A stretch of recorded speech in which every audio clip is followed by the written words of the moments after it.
Everyone, I am दीक्षा मित्तल और आज की इस वीडियो में बच्चों मैं आपको बताऊंगी कि इकोनॉमिक ऑर्डर क्वांटिटी क्या होता है, क्यों हमें नीड होती है इकोनॉमिक ऑर्डर क्वांटिटी की। ठीक है, देखो बच्चों, इकोनॉमिक ऑर्डर क्वांटिटी ईओक्यू से डिनोट करते हैं। हम इसको शॉर्ट में बोल लेते हैं ईओक्यू। ये हमारे किसका पार्ट है? ये हमारे एक मटेरियल कॉस्टिंग का ही पार्ट है। ठीक है, ये हमारा थ्योरेटिकल बेस होता है, थ्योरेटिकल और न्यूमेरिकल दोनों बेस होता है।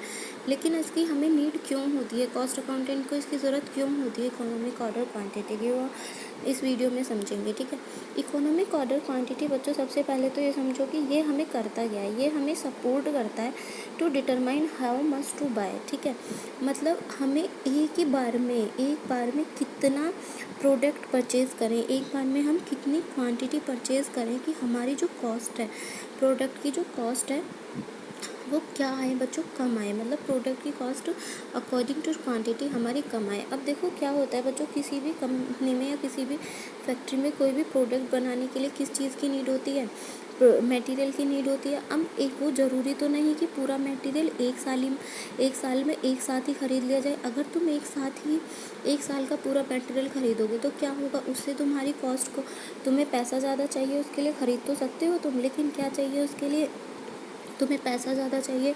और जब तुम एक साल का पूरे का 1 ईयर का तुम सामान खरीदोगे, मटेरियल खरीदोगे, तो उसे रखने के लिए तुम्हें किस चीज़ की ज़रूरत पड़ेगी, स्टोर की भी ज़रूरत पड़ेगी। तो तुम्हारी स्टोरेज कॉस्ट भी उससे ज़्यादा होगी। ठीक है, तो इन सबको देखते हुए हमारे ईओक्यू हमें ये बताता है कि एक बार में हमें कितना माल ख़रीदना चाहिए जिससे हमारी क्या हो बच्चों, कॉस्ट कम आए, यानी कि कितनी क्वांटिटी हमें ख़रीदनी चाहिए। ठीक है, किस में ख़रीदें, टुकड़ों में, ना कि एक साथ। अब देखो, सपोज़ करो कोई आप कौन, आप एक स्टूडेंट हो। ठीक है, अब आप एक स्टूडेंट हो तो आपको क्या होती है, किस चीज़ की ज़रूरत होती है, रजिस्टर की।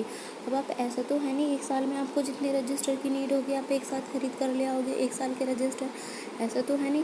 खरीद तो सकते हो, लेकिन उससे क्या होगी, आपकी 1 ईयर में जितने भी रजिस्टर आप ज़रूरत पड़े वो एक साथ खरीद तो सकते हो, लेकिन उससे क्या होगा, आपकी मनी ब्लॉक होगी। उन्हें रखने के लिए आपको स्पेस चाहिए।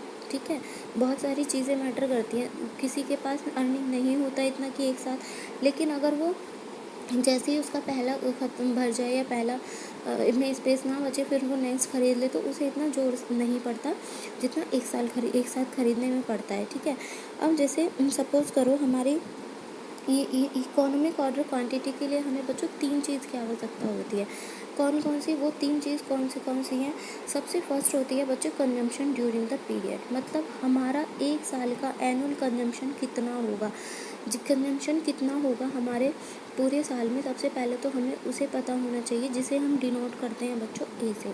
ठीक है, कंजम्पशन ड्यूरिंग द ईयर। दूसरा, हमें उसकी क्या पता होनी चाहिए, cost of placing an order, जिसे हम डिनोट करते हैं सीपी से। और तीसरी, हमें उसकी क्या पता चलनी चाहिए, कैरिंग स्टॉक। कैरिंग स्टॉक होता है हमारा सीएच, क्योंकि हमारा ईओक्यू का फॉर्मूला क्या होता है, ईओक्यू इज इक्वल टू होता है हमारा बच्चों, ईओक्यू इज इक्वल टू होता है हमारा √2 into R into C P upon C H.